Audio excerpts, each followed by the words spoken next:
Assalamualaikum warahmatullahi wabarakatuh. Selamat pagi, salam sejahtera bagi kita semua dimanapun sahabat SPM berada. Kembali lagi nih bersama gua Fajar Sidik di acara yang paling kece tentunya di Seni Pasar Modal Channel edisi 26 Januari 2022. Pada edisi ini kita akan recap pergerakan IHSG serta indeks-indeksnya pada perdagangan lalu, yaitu tanggal 25 Januari 2022. Dan kira-kira nih emiten apa sih yang menarik untuk ditradingkan pada hari ini?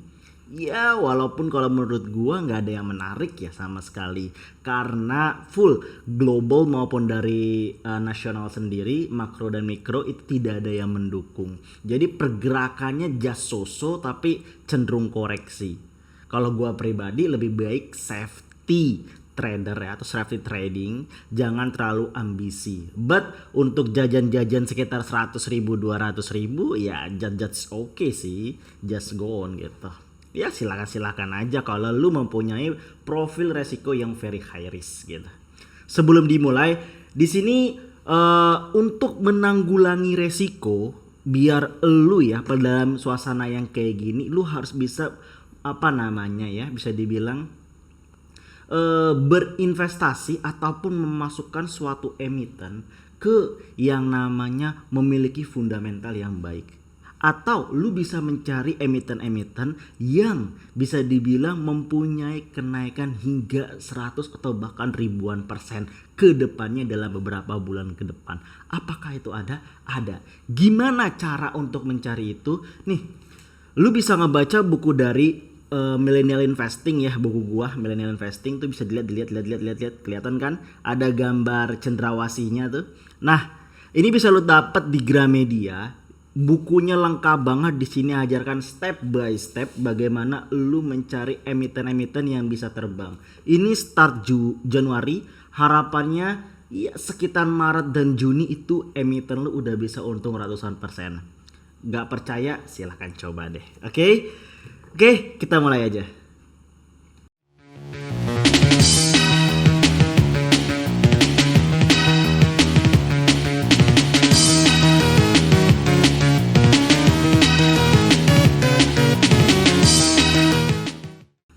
Analisis teknikal saham harian 26 Januari 2022.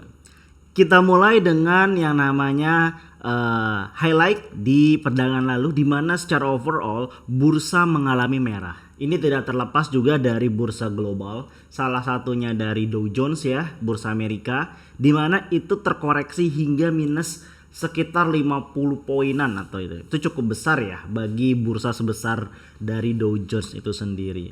Jadi nggak mengherankan kenapa dari bursa kita itu sendiri juga mengalami merah. Terlepas dari global, sentimen-sentimen positif pun itu kurang memadai sehingga IHSG nggak terlalu naik signifikan gitu. IHSG atau Kempesat itu minus 1,30%, LQ45 minus 1,06%, Kompas 100 minus 1,12%, IDX 30 minus 1,03%. Jadi secara overall baik backbone maupun secara keseluruhan the whole team dari IHSG itu sendiri merah. Walaupun seperti itu selalu ada yang namanya top gainers dan top loser pada perdagangan kemarin. Pada top gainers ada KONI, MITI, ASLC, POL dan SMMT. Sedangkan top loser itu ada TOBA, TNCA, BMSR, MTSM dan TIRA. Dan ini adalah pergerakan IHSG pada hari kemarin tanggal 25 Januari 2022. Bisa dilihat di sini dia terbentuk gap tapi gap down. Bisa dilihat di sini ada gap down yang terbentuk cukup tinggi gap downnya ya.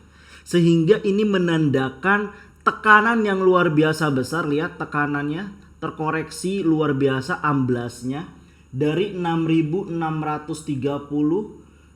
sampai titik terendah mencapai 6.525. Artinya di sini ada sekitar 105 poin, mengalami penurunan sebanyak 105 poin. Biasanya setelah mengalami penurunan hingga menyentuh 6.500, dia akan nge-back ke atas. Itu biasanya dalam beberapa waktu selalu kayak gitu. Jadi menuju 6.700 gagal, mundur sampai 6.500, dia mental lagi ke atas. Nah, apakah hari ini akan mental? Kita lihat dulu. Lihat sepanjang kemarin, memang kenapa mengalami turun bisa dilihat di sini. Ya gak sesuai lah pada akhir sesi di hari Senin tanggal 24, dan secara keseluruhan hari yaitu adalah merah. Dimana di sini artinya retail lebih banyak ketakutan di sini sehingga melakukan aksi jual gitu.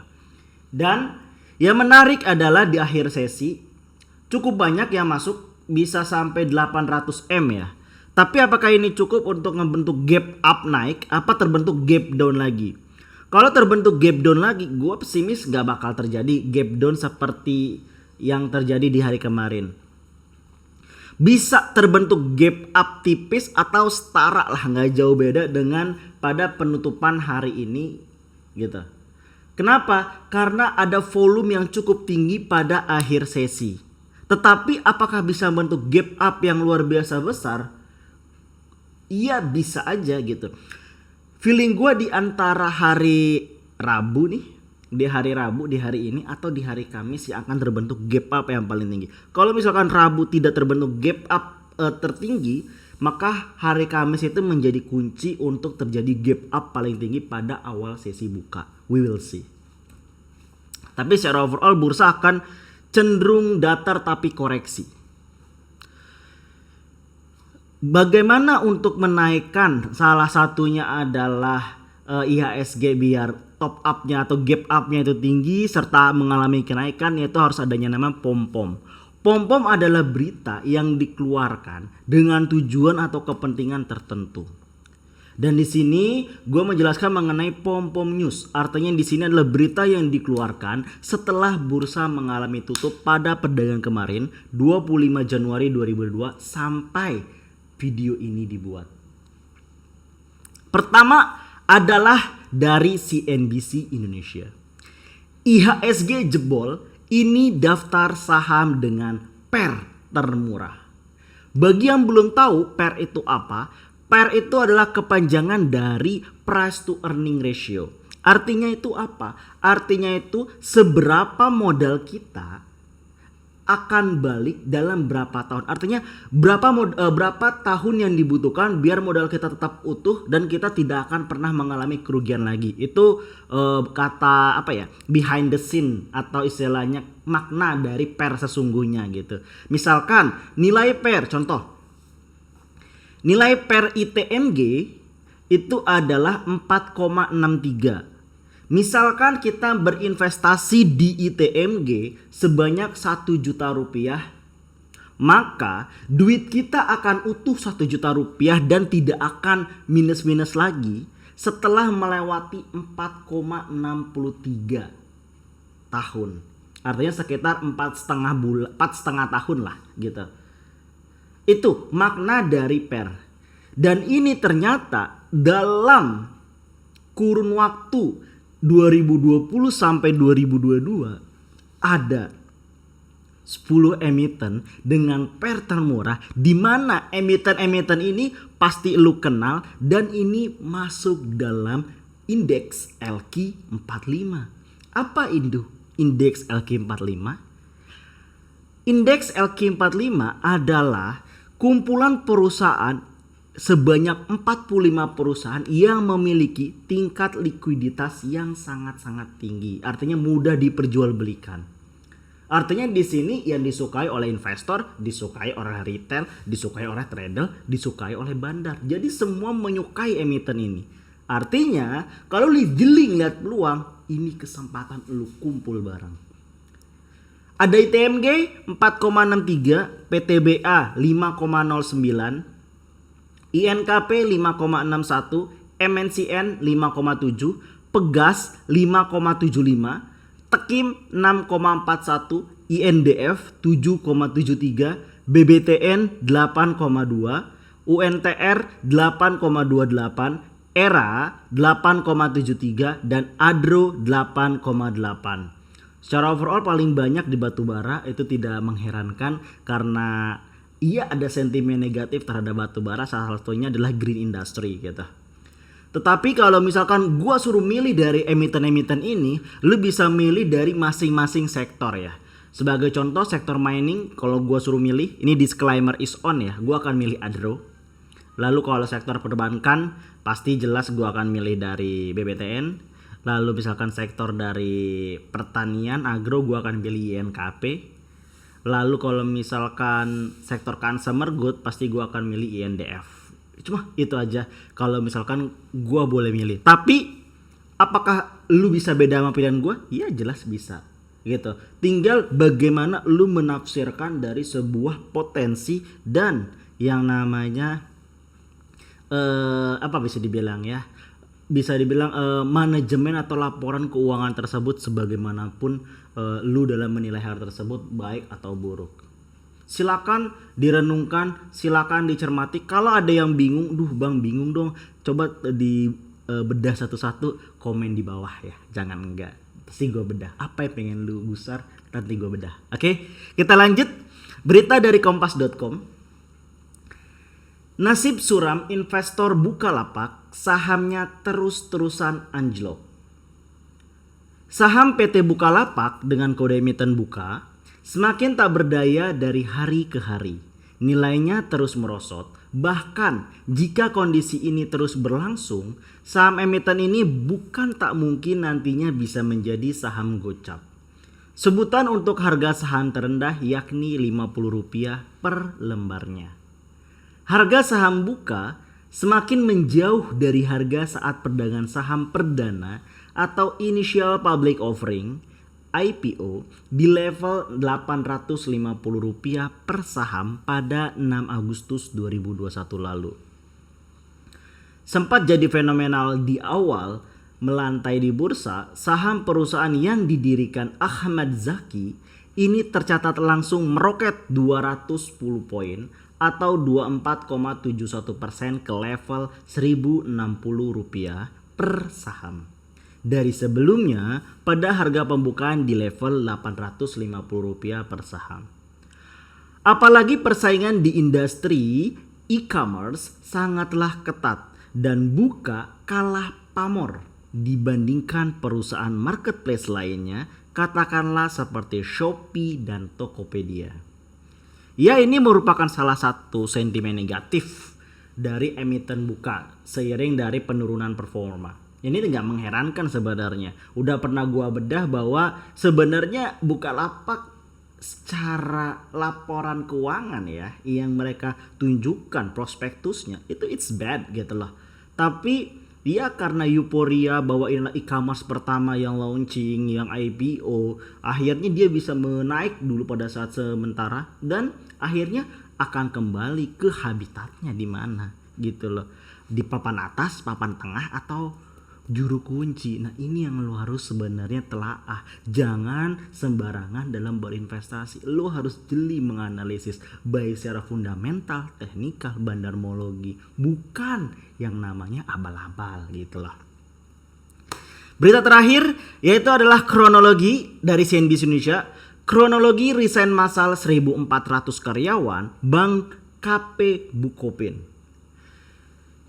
Kabar tak sedap datang dari industri perbankan nasional. Kali ini sebanyak 1.400 karyawan PT Bank KB Bukopin dengan kode emiten BBKP beramai-ramai mengundurkan diri alias resign sampai dengan akhir tahun 2021. Alhasil, pengunduran diri berjabat tersebut membuat karyawan emiten bank tersebut bla bla bla. Ya, jelas ini adalah satu kabar negatif dari Bank BBKP, artinya di sini ada sesuatu yang bermasalah di internalnya. Ini tidak mengherankan kenapa bank menjadi sulit karena tidak terlepas dari yang namanya prinsip dari bank itu sendiri adalah debit dan kredit. Saat salah satunya macet, maka itu akan mengalami kendala dalam cash flow gitu. Semoga ini cepat selesai gitu, tapi ini cukup yang namanya membuat sentimen negatif terhadap BBKP untuk turun pada perdagangan hari ini. Selanjutnya inilah yang ditunggu-tunggu, yaitu adalah rekomendasi emiten yang akan lu tradingkan pada perdagangan hari ini. Sebenarnya gue cukup susah nyarinya ya untuk perdagangan hari ini. Kenapa? Karena rata-rata mayoritas emiten tersebut lebih ke arah yang namanya gak ada yang memberikan sinyal kuat untuk buy. Mungkin hanya 2 dan itu pun gorengan gitu. Di sini ada PNSE dan satu lagi. Nah, selain itu gak ada memberikan sinyal yang sangat kuat untuk yang namanya akan naik. Artinya di sini dilepas indikator ya, ada bandar di sini. Tapi di secara indikator itu gak ada yang memberikan sinyal yang sangat-sangat kuat. Tapi kalau kayak gitu sebenarnya lu bisa wait and see sih, nggak harus beli gitu. Kalau gua nyaranin wait and see. Tapi kalau lu gatel nih pengen jajan deh gitu, silakan porsi yang kecil dan lu bisa menggunakan trading yang udah gua kasih. Yaitu di sini gue pakai 2 indikator. Gue pakai 2 indikator yang cukup unik. Pertama adalah indikator moon phase, artinya di sini indikator fase bulan, dan yang kedua adalah indikator commodity channel index. Gue bahas dulu yang pertama. Indikator moon phase ataupun bisa dibilang fase bulan, apa sih itu? Jadi ini adalah suatu prediksi sebenarnya, suatu prediksi yang menggunakan mazhab ya. Mazhab ilmu dari astronaci, yaitu adalah ilmu perbintangan, di mana sebenarnya pengambilannya tuh ya mirip-mirip kayak Fibonacci gitu ya. Kayak Fibonacci, tapi di sini adalah ilmu kayak perairan, astronomi dan sebagainya macamnya, di mana bisa memprediksi yaitu segala macam hal gitu. Kayak misalkan bisa kalau dari perbintangan itu bisa memprediksi bulan, bintang segala macam. Kalau misalkan di Tionghoa itu bisa memprediksi misalkan dia masa depannya kemana, ini kemana, bisa diprediksi seperti itu. Dan pernah dicoba ke saham ya, mungkin lu pernah mendengar kata ilmu juga cacingmologi. Nah, cacingmologi itu adalah turunan dari astronaci. Dan salah satu indikator yang bisa digunakan untuk astronaci yang lagi dikembangkan dan udah mulai naik daun nih, itu adalah moon phase ini atau fase bulan. Cara bacanya pun mudah banget gitu lah. Gimana?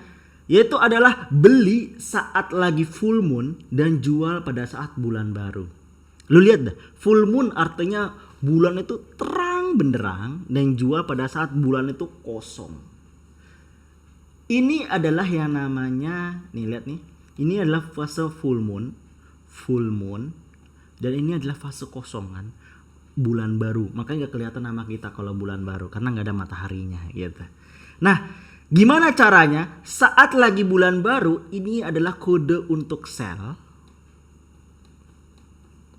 dan ini adalah kode untuk buy. Jadi ini kode untuk buy. Jadi belilah pada saat kode untuk buy atau full moon dan jual pada saat kode sell moon. Sell moon lagi. Ya, seller moon jatuhnya. Bulan baru maksudnya. Itu sell tandanya. Oke? Sesimpel itu. Jadi kita bisa patokan sell itu di angka 695 atau 700 lah di angka itu. Terus Commodity Channel Index adalah indikator sebenarnya mirip-mirip kayak RSI, Relative Strength Index gitu. Cuma bobot atau formula yang digunakan berbeda, tapi secara pembacaan sama, yaitu adalah utara, selatan, dan tengah. Ini adalah utara, ini adalah selatan, dan ini tengah. Ini adalah area arsir atau normal. Ini pasar menentukan mau naik ataupun turun. Di mini adalah yang namanya jual. Kalau misalkan garis ini menuju ke selatan, berarti adalah sentimen negatif, banyak yang jual. Kalau misalkan ke utara, garis ini menuju ke utara, maka ini adalah sentimen positif, banyak yang buy. Oke? Sesimpel itu untuk sell dan buy kayak gitu. Nah, untuk case dari PNSE, secara prediksi dari astronaci, dia memberikan indikasi buy. Dan secara commodity channel index, dia juga berada di positif buy. Artinya pada awal sesi dia akan hijau dulu sekitar 5-10 menit sebelum akhirnya turun. Tapi ini bisa dimanfaatkan untuk copetomologi. Oke? Lo bisa beli di 640 sampai 680, cut loss di 580, jual di 700 sampai 740. Yang kedua adalah Bram. Bukan nama artis, tapi ini adalah nama emiten. Dengan nama emitennya Indokotsa Tbk. Di sini bisa dilihat nih, bisa dilihat full moon. Artinya di sini prediksinya pada awal-awal sesi adalah buy. Dan ini juga berada di area utara. Jadi ini cocok chemistry, maka dia akan go to the moon pada awal sesi. Lo bisa beli BRAM buy di 1740 sampai 1750. Cut loss di 1700, jual di 1780 sampai 1790. Lalu BMRI, bisa dilihat di BMRI sekarang berada di titik sama kayak full moon ya. Nih. Berada full moon di sini. Ini full moonnya, lihat. Nah, dia berada di 7125 sampai 7130. Jadi lu bisa beli di area range itu. Dan jual di area 7250 sampai 7300 dengan cut loss di 7000. Di mana garis pun menuju ke utara. Jadi di sini masih ada hopping buying. Jadi dia bisa di 10 sampai 930 itu akan naik menuju target jual. Selanjutnya terakhir yaitu adalah Tepia atau Chandra Asri Petrochemical. Bisa dilihat dari mulai dia full moon selalu hijau. Belum ada tanda-tanda turun dan lihat volumenya buy, banyak yang beli. Jadi di sini bisa menggambarkan bahwa Q4 2021 pada emiten Chandra Asri pasti dijamin mengalami laba, penumbuhan laba. Itu gue jamin. Dan ini cocok dengan Komoditas Channel Index yang terus naik ya, ini terus naik ke utara. Jadi ini menandakan lu bisa manfaatkan untuk sepanjang hari untuk Tepia untuk lu mendapatkan take profit sebanyak-banyaknya. Bisa beli di 8.000 sampai 8.100, jual di 7.800, cut loss di 7.800, jual di 8.250 sampai 8.350.